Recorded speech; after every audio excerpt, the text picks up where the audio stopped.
जर, जन और जमीन के लिए ही दुनिया में बड़े से बड़ा फसाद हुआ। इससे कई हुकूमतें और मुल्क भी तबाह व बर्बाद हुए। अब तक की 2 आलमी जंग और तीसरा भी जमीनी कब्जे के लिए ही होता नजर आ रहा है। लेकिन मैं बात भारत सरकार के जरिए लाए गए एक बिल की कर रही हूँ। इस बिल के जरिए भारत ने मुसलमानों की जमीनों पर कब्जा करने की साजिश की है। मोदी हुकूमत ने भी मुसलमानों के वक्फ की जमीन पर पूरी तरह से सरकारी कब्जे के लिए ही नया वक्फ संशोधन बिल पेश किया, लेकिन ये बिल संयुक्त पार्लियामेंट्री कमेटी के पास चला गया। इस बिल में वक्फ बोर्ड को बेख्तियार कर कलेक्टर राज नाफिज करने की तैयारी के साथ साथ मुसलमानों को पूरी तरह से भारत में तहस नहस करने की साजिश की गई है। इस बिल के खिलाफ देश भर में मुसलमान आवाज उठा रहे हैं, जिस पर मोदी सरकार की तरफ से कोई रद्द अमल नहीं है। नीतीश कुमार की पार्टी ने भी पार्लियामेंट में इस बिल का समर्थन किया, जो बिहार में मुसलमानों की मसीहाई का दावा करते हैं। इस बिल के ताल्लुक से बिहार के पूर्व होम सेक्रेटरी व अल्पसंख्यक कल्याण विभाग के पूर्व सेक्रेटरी, जिन्होंने अपने कार्यकाल के दौरान हजारों कब्रिस्तान की घेराबंदी कराई थी, उन्होंने इस बिल की बारीकी व खतरे के बारे में बताते हुए मुसलमानों से एक अपील की है। आइए रिटायर्ड आईएएस अफजल अमानुल्लाह को सुने। दोस्तों, आज आपके सामने एक बहुत अहम मसले पर बात करने आया हूँ। मेरा नाम अफजल अमानुल्लाह है और मैं रिटायर्ड गवर्नमेंट ऑफिसर हूँ। ये जो अहम मसला है वो सारे मुसलमानों के दिमाग में भी घूम रहा है। जो ये वो है कि वक्फ एक्ट के अमेंडमेंट की बात है, तरमीम किया जा रहा है वक्फ एक्ट में। ये आपका वक्फ एक्ट है 1995 का और सरकार ने अभी पार्लियामेंट में इसका अमेंडमेंट लाया है, तरमीम करने का, संशोधन करने का 2024 में, अभी पिछले पार्लियामेंट के सेशन में वक्फ एक्ट का अमेंडमेंट करने का। अच्छा, इसमें आप देखिएगा कि अमेंडमेंट जो है वक्फ एक्ट में, अमेंडमेंट का जो बिल आया है, इस बिल में 44 पैराग्राफ्स हैं, जिसमें 150 से ज्यादा अमेंडमेंट्स हैं। 150 से ज्यादा तरमीम करने की बात किया गया है, संशोधन करने की बात किया गया है मेन एक्ट में। ये बिल हमने पढ़ा है, पूरा पढ़ा है और 150 अमेंडमेंट को डिस्कस करने में 2 दिन लगेगा, तो उसके लिए अभी मौका नहीं है, वक्त नहीं है। 15-20 मिनट में हम आपके सामने पेश करना चाहते हैं कि इस बिल से पूरे कौम को क्या घाटा होने वाला है और क्या ये हम लोगों के साथ नाइंसाफी और बदमाशी की जा रही है।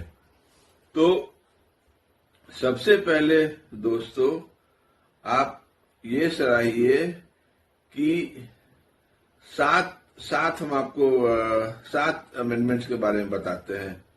सबसे पहले सेक्शन 3 का है।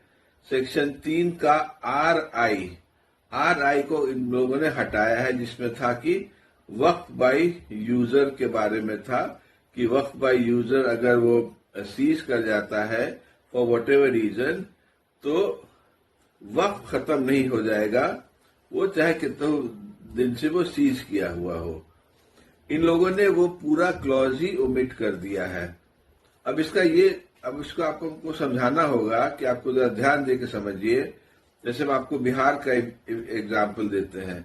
बिहार में क्योंकि हमने काम किया है और खास करके इस थोड़े से इस इलाके में काम किया है, तो अगर ये हटा दिया जाता है तो आप ये देखिएगा कि हम लोग का जो कब्रिस्तान है बिहार में, सर्वे किया था मेरे टाइम में जो हुआ था, तो करीब 9,000 कब्रिस्तान का सर्वे हुआ था। उम्मीद हम लोग कर रहे थे कि 10,000 कब्रिस्तान है और हम लोगों ने घेराबंदी का स्टार्ट किया था, क्योंकि लॉ एंड ऑर्डर का प्रॉब्लम होता था कब्रिस्तानों के चक्कर में। कोई इनक्रोच कर रहा है, कोई इधर जा रहा है, उधर जा रहा है, कब्रिस्तान बढ़ रहा है, दूसरे लोग कब्रिस्तान में घुसे आ रहे हैं। तो लॉ एंड ऑर्डर की वजह से हम लोगों ने कब्रिस्तान की घेराबंदी करवाना शुरू किया था। तो 8,000 समथिंग कब्रिस्तान आइडेंटिफाई हुए थे उस वक्त। अभी लगता है 10,000 होंगे। अब इसमें दिक्कत ये है कि इनमें से 10% भी वक्फ बोर्ड में रजिस्टर्ड नहीं है। माने 900 से भी कम कब्रिस्तान रजिस्टर्ड है। तो अगर इन कब्रिस्तान जो नहीं रजिस्टर्ड हैं, ये वक्फ बाय यूजर वाला क्लॉज हटा दिया जाता है, तो इसमें झंझट कभी भी हो सकता है। दंगा हो सकता है, फसाद हो सकता है, दिक्कत हो सकती है, कभी भी दिक्कत हो सकती है। क्योंकि ये कहेगा कि कोई भी कह सकता है कि नहीं तो ये आपका नहीं, आप तो रजिस्टर नहीं कराया था। वैसे ही मस्जिदों का देखिए, 10,000 के करीब मस्जिद हैं बिहार में, और उसमें से रजिस्टर्ड कितनी होंगी? करीब 1100। 10% भी मस्जिद रजिस्टर्ड नहीं है, उसमें भी दिक्कत है। अगर डिस्प्यूट हुआ और ये लॉ एंड ऑर्डर सिचुएशन हुआ, आपको मारपीट हुआ, तो ये किसका जिम्मेवारी कौन लेगा? और जायदाद भी आपके हाथ से निकल जाएगी। वैसे ही आप देखिए, ईदगाह है, इमाम बाड़ा है, मजार है, मुसाफिर खाना है, यतीम खाना है, बहुत सारे ऐसे हैं खानकाह हैं जो रजिस्टर्ड नहीं है। और अगर इसमें ये दिक्कत होगी कि अगर रजिस्ट्रेशन नहीं हुआ है और वक्फ बाय यूजर वाला ये रजिस्ट्रेशन वाला ये पूरा हटा दिया जाता है, तो पूरे सोसाइटी में आपके झंझट होगा, और ये झंझट हो सकता है। दूसरा, इसी सेक्शन 3 में आप देखिएगा, इन लोगों ने एक सेक्शन 3C1 इंसर्ट किया है। मैंने सेक्शन 3C में 1 इंसर्ट किया है कि एनी गवर्नमेंट प्रॉपर्टी आइडेंटिफाइड और declared as waqf property before और after the commencement of the act shall not be deemed to be a waqf property. इसका मतलब ये है कि अगर कोई रिकॉर्डेड है गवर्नमेंट प्रॉपर्टी, लेकिन वो आइडेंटिफाइड है और या वो डिक्लेयर्ड है वक्फ प्रॉपर्टी, तो उसको नहीं मानेंगे हम। अब बिहार में खास करके और सभी जगह, बहुत जगह हुआ है कि वक्फ हो गया, कब्रिस्तान हुआ, मस्जिद हुआ, इमाम बाड़ा हुआ, जो भी वक्फ हो गया। अब जब रेवेन्यू का जो सर्वे हुआ, उसमें किसी कोई फर्क नहीं पड़ा। कोई आदमी जाके लिखवाइश नहीं कि भाई ये प्राइवेट प्रॉपर्टी है, ये वक्फ है, ये है, तो बिहार सरकार के नाम हो गया, सरकार के नाम हो गया, लेकिन वो आइडेंटिफाइड है प्रॉपर्टी, उसमें लिखा हुआ है कब्रिस्तान है, मस्जिद है, इमाम बाड़ा है। लेकिन अगर झंझट जब होगा तो फिर क्या होगा? दिक्कत होगी। अगर आप इसको हटा दीजिएगा कि पहले मैंने एक्ट जो अमेंडमेंट का जो बिल है, ये एक्ट होगा, उसके पहले भी अगर आप वक्फ प्रॉपर्टी गवर्नमेंट प्रॉपर्टी है, लेकिन अगर वो वक्फ डिक्लेयर भी है और आइडेंटिफाइड भी है, फिर भी हम नहीं मानेंगे उसको। तब तो आपके हाथ से चली गई, वो सारी प्रॉपर्टीज आपके हाथ से चली गई, क्योंकि लोगों ने कोताही की।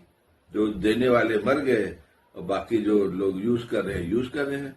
फिर आप नमाज नहीं पढ़ पाइएगा मस्जिदों में, दफना नहीं पाइएगा लोगों को अपने कब्रिस्तानों में। इस तरह से सब चीज ऐसे ही चलता रहेगा।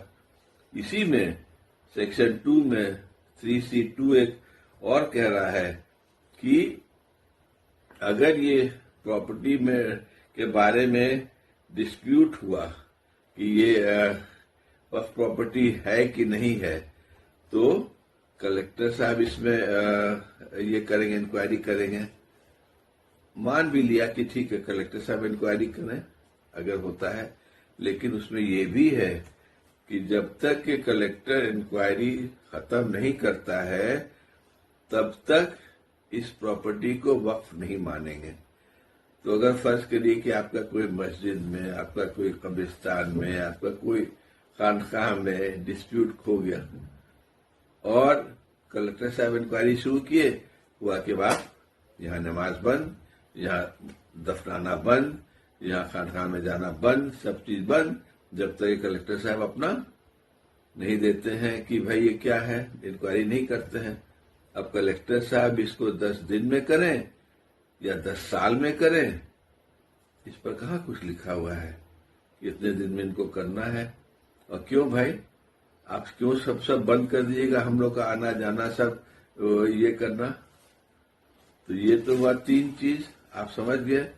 ये सारा मस्जिद, इमाम बाड़ा, कब्रिस्तान, यतीम खाना, मजार, ईदगाह, मुसाफिर खाना, यतीम खाना, सब पर डिस्प्यूट शुरू हो जाएगा। आपकी सारी प्रॉपर्टी, जमीन जायदाद छीनने की भली भांति साजिश हो गई है और हिंसा भड़काने की, पूरा समाज में टेंशन फैलाने का ये पूरा साजिश किया गया है। इसको आपको ध्यान देना होगा। चौथा है कि ये सेक्शन 40 में था, पूरा सेक्शन है कि अगर कोई प्रॉपर्टी वक्फ प्रॉपर्टी है, उसकी इंक्वायरी वक्फ बोर्ड कर सकता है कि ये प्रॉपर्टी वक्फ की है कि नहीं। अब वो पूरा सेक्शन ही उड़ा दिया, उसको पूरा डिलीट कर दिया है आपके बिल में कि वक्फ बोर्ड का कोई रोल ही नहीं है इसमें। तो भाई कौन इंक्वायरी करेगा? भाई वक्फ बोर्ड हमेशा से वही हुआ है और ये प्रोटेक्शन ऑफ वक्फ के लिए इम्पोर्टेंट है कि वक्फ बोर्ड ही इंक्वायरी करेगा, दूसरा कोई नहीं करेगा इसमें। तो ये भी है। पांचवा है रजिस्ट्रेशन के बारे में। कहते हैं कि पहले एक्ट में था, सेक्शन 36 में जो एक्ट है उसमें था कि वक्फ जो है वो रजिस्टर करना होगा बोर्ड ऑफिस में, वक्फ बोर्ड के ऑफिस में। ठीक है भाई, 95 एक्ट में होता। अब जो बिल आई है उसमें कहता है कि अब जो वक्फ होगा उसके लिए, वक्फ के लिए आपको डीड एग्जीक्यूट करना होगा। माने आपको रजिस्ट्री ऑफिस में जाकर के उसको डीड लिखवाना होगा। ये नहीं कि आप बोर्ड ऑफिस में जाके कोई भी उसको रजिस्टर करवा दे, नहीं, वक्फ डीड एग्जीक्यूट कराना होगा। इसमें एक झंझट है, हम लोग के यहाँ तो ओरल गिफ्ट होता है, हिबा का कॉन्सेप्ट है। अब कोई आदमी मर रहा है, हुआ कि ये जमीन है, ये हमने दे दिया, कब्रिस्तान को दे दिया, ये मेरी जमीन है या ये जो भी है इसको हमने मस्जिद में दे दिया, ओरल गिफ्ट हो गया, वो जाके रजिस्टर हो जाता था बोर्ड में। अब हिबा का कॉन्सेप्ट ही खत्म कर दिया। आप मुस्लिम लॉ ही को नहीं मान रहे हैं, आप कह रहे हैं कि नहीं, वो मरा हुआ आदमी आके रजिस्टर करे पहले रजिस्ट्रार के ऑफिस में कि ये हाँ ये हमने डीड एग्जीक्यूट करे, साइन करे। कैसे हो सकता है भाई, कैसे हो सकता है?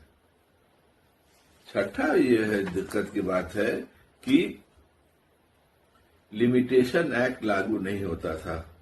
107 था वक्फ एक्ट में कि लिमिटेशन एक्ट लागू नहीं होगा प्रॉपर्टी रिकवर करने में। वक्फ प्रॉपर्टी को आप कर लिया है तो लिमिटेशन एक्ट लागू नहीं होगा उसके ऊपर। आप इसको खत्म कर दिया। ये जो अभी अमेंडमेंट बिल है उसमें लिमिटेशन एक्ट खत्म हो गया है, तो अब तो कोई वक्फ प्रॉपर्टी को हड़पना धड़ल्ले से स्टार्ट हो जाएगा और होगा कि हम तो हड़पे हुए हैं इसको 20 साल से, और लिमिटेशन एक्ट तो अब लागू नहीं है, तो हड़प लिया। सातवां कि सेंट्रल वक्फ काउंसिल और स्टेट वक्फ बोर्ड, ठीक है, उसमें हेड होते थे मिनिस्टर इंचार्ज जो भी होते थे सेंट्रल गवर्नमेंट के या स्टेट गवर्नमेंट के। बाकी लोग जो थे वो लोग सब मुस्लिम्स होते थे उसमें, जाहिर है, जो अलग अलग कैटेगरीज के, लेकिन सब मुस्लिम्स होते थे। अब आपने उसको बदल दिया है। अब आपने उसमें नॉन मुस्लिम्स को लिया है, गैर मुस्लिम्स को ला करके उसमें भर दिया है। मुसलमान बहुत कम हो गए हैं, पूरा बैलेंस ही टर्न हो गया है। जबकि आप वही देखिए हिंदू एंडाउमेंट एक्ट में और हिंदू वाले इसमें कि कोई जो हिंदू नहीं है वो नहीं हो सकता, उसमें आ ही नहीं सकता है। अरे भाई, हिंदुओं की प्रॉपर्टी है, हिंदू लोग मैनेज कर रहा है, वैसे ये भी मुसलमानों की प्रॉपर्टी मुसलमानों को मैनेज करना चाहिए। आप क्यों घुसा रहे हैं इसमें? तो ये तो आपको सिर्फ 7 एग्जाम्पल दिया है क्योंकि वक्त की पाबंदी है, जल्दी जल्दी आपको हम बता रहे हैं। लेकिन अब आपको सोचना होगा सब कोई को मिल करके, और आपको 3-4 काम करना होगा जल्दी से। सबसे पहले तो आप लोग जहां जहां हैं अपना बना करके दल बल जो भी है अपने एमएलए को, एमपी को, लोकल रिप्रेजेंटेटिव्स को, सबको बताइए कि ये क्या, इसमें क्या दिक्कत है, इससे क्या समाज में तनाव होने वाला है, और सारी प्रॉपर्टी आपकी जमीन जायदाद संपत्ति सब छीनने वाली है, सब छिना जाएगी तुरंत। और डिस्प्यूट हुआ उसमें तो फंस जाएगी, तो फंस गई, अपना खत्म हो गया। तो आपका आपका नमाज पढ़ने का एरिया खत्म हो जाएगा, कब्रिस्तान सब खत्म हो जाएगा, सब चीज खत्म हो जाएगी। आपको क्या करिएगा हम लोग, पता नहीं हम लोग क्या करेंगे। तो इन लोग को आप सेंसिटाइज करिए सबको जा करके कि लोग इसको टेकअप करें। दूसरे जो लोग पॉलिटिकल पार्टीज में हैं, अपने लीडर्स को बताइए कि सब दिक्कत की बात है।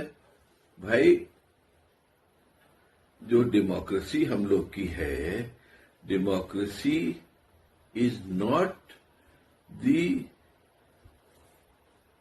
Total will of the majority, नहीं है ये। Democracy is the protection of the rights of the minorities. ये ब्रूट मेजॉरिटी का डिक्टेटरशिप या मेजॉरिटी तो हमेशा आतंक ही करेगी, मेजॉरिटी का तो आतंक हमेशा रहेगा। इसीलिए डेमोक्रेसी का बेसिक फंडामेंटल है, it is not the brute majority that will impose its will, you have to protect the minorities. तो इसमें माइनॉरिटी का तो प्रोटेक्शन आप कर नहीं रहे हैं, आप तो अपना जबरदस्ती मेजॉरिटी वाला है। तो हम लोग कहाँ है डेमोक्रेसी, हमारा कहाँ है सेक्युलरिज्म, हम लोग कहाँ है धर्मनिरपेक्षता, हम लोग कहाँ है गंगा जमनी तहजीब, सब खत्म हो जाएगी। और इस देश में 20 करोड़ मुसलमान को आप क्या करिएगा, सबका गला काट दीजिएगा, सबकी जान मार दीजिएगा, सबका संपत्ति लेके क्या करिएगा, वो लोग क्या करिएगा, उन लोग को आप क्या बनाइएगा। कुछ समझ में आ रहा है?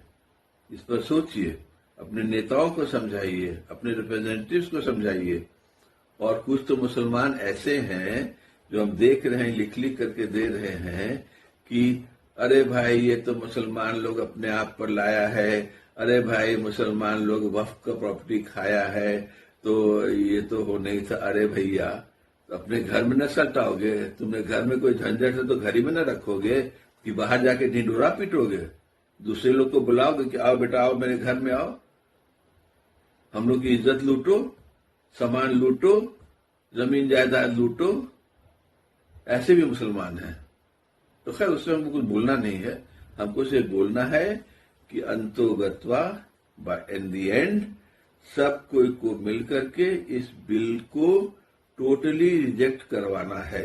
और अभी बहुत टाइम है, आप लोग सब मिल करके, और खास करके जो मुसलमान के मजहबी और जनरल इदारे जो हैं, जो बहुत सारी तंजीमें हैं, लॉयर्स हैं, एडवोकेट माने लॉयर्स हैं, रिटायर्ड जजेस हैं, बहुत सारे प्रोफेसर्स हैं जो जानकार हैं, सब लोग अपना बना करके एक कंप्लीट दस्तावेज, ये 150 से ज्यादा अमेंडमेंट्स पर एक एक करके सब पर लिखिए कि ये क्यों खराब है, ये क्यों खराब है, ये क्यों गलत है, इससे क्या होगा। और अल्टीमेटली लॉ एंड ऑर्डर पूरा इफेक्ट होगा देश में, देश का पूरा माहौल बिगड़ेगा, मारकाट होगा, संपत्तियां लूटी जाएंगी, खत्म हो जाएंगी, और पूरा नेशन को बर्बाद करने का ये हिसाब किताब हो रहा है। अब आगे आप लोग समझिए कैसे करिएगा, कैसे नहीं करिएगा। वो हमको जो बोलना था हमने बोल दिया। अस्सलाम वालेकुम।